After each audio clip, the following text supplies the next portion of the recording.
Assalamualaikum warahmatullahi wabarakatuh. Selamat datang di Praktikum Dasar Sistem Operasi Modul 1 OS Introduction dan Basic Common. Sebelumnya, perkenalkan nama saya Nabi Muankal dengan kode sistem RBA. Di sini saya menjadi Asisten Praktikum Dasar Sistem Operasi. Nah, langsung saja ke bagian penjelasan materi.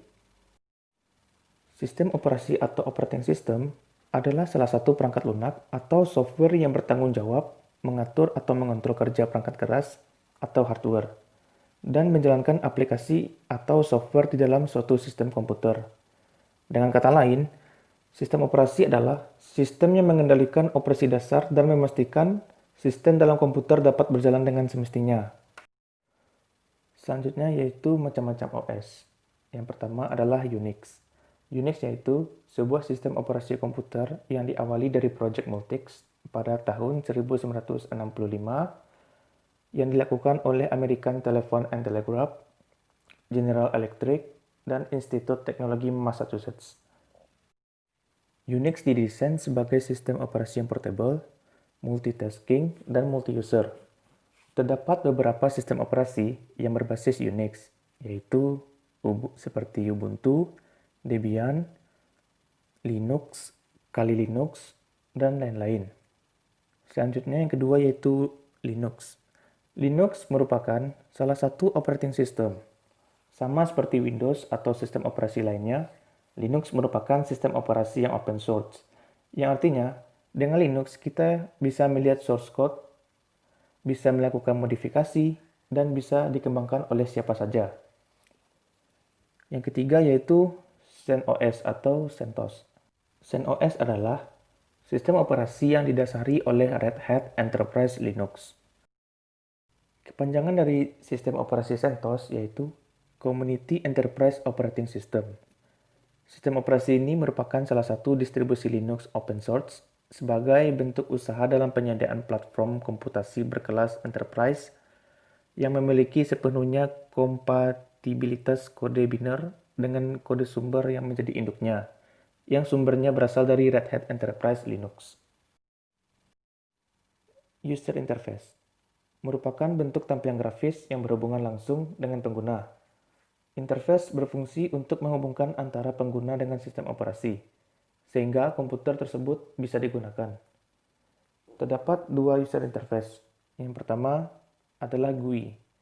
GUI yaitu suatu sistem yang membuat para pengguna atau user mampu berinteraksi dengan suatu perangkat komputer yang digunakan oleh user tersebut. Selanjutnya yang kedua yaitu adalah CLI. Adalah sistem user interface berupa teks program untuk menjalankan perintah komputer. Selanjutnya yaitu ISO file.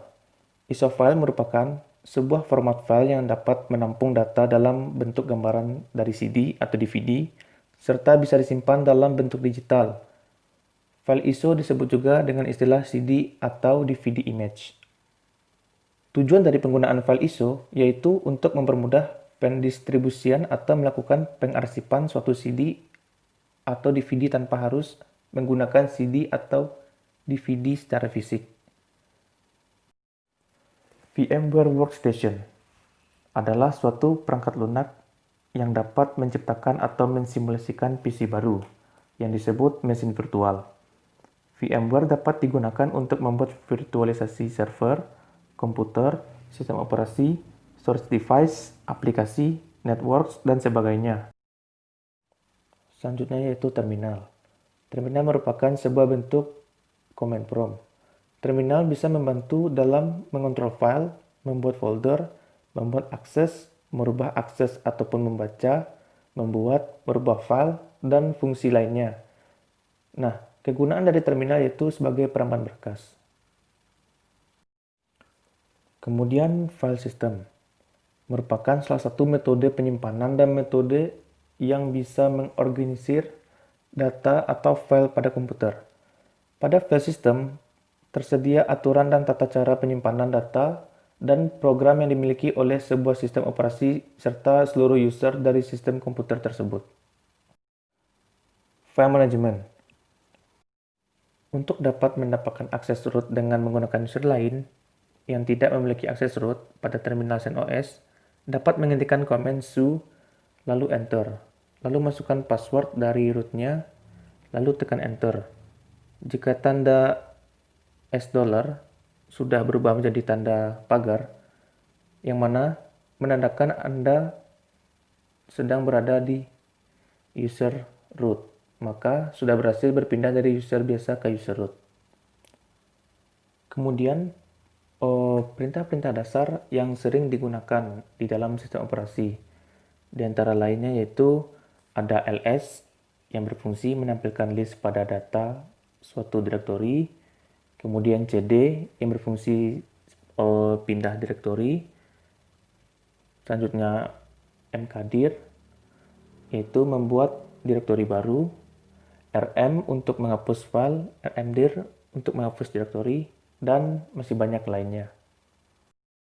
Nah, di sini terdapat mode akses dan hak akses. Nah, di sini tuh dalam gambar terdapat ada huruf D yaitu direktori tipe filenya, dan ada rwx yang dimana R itu read yang berfungsi sebagai user lain bisa membuka serta membaca file. Nah, dan ada W yaitu write yang berfungsi sebagai user lain bisa menulis serta memodifikasi file tersebut. Dan ada X atau execute yang berfungsi yaitu user lain bisa menjalankan atau mengeksekusi file tersebut. Dan di antara kotak-kotak ada berwarna merah, hijau, dan biru. Dan yang untuk warna merah yaitu untuk hak akses user yang berfungsi hak akses yang dimiliki oleh user file atau direktori sehingga user lain tidak dapat melakukan modifikasi pada file atau direktori tersebut.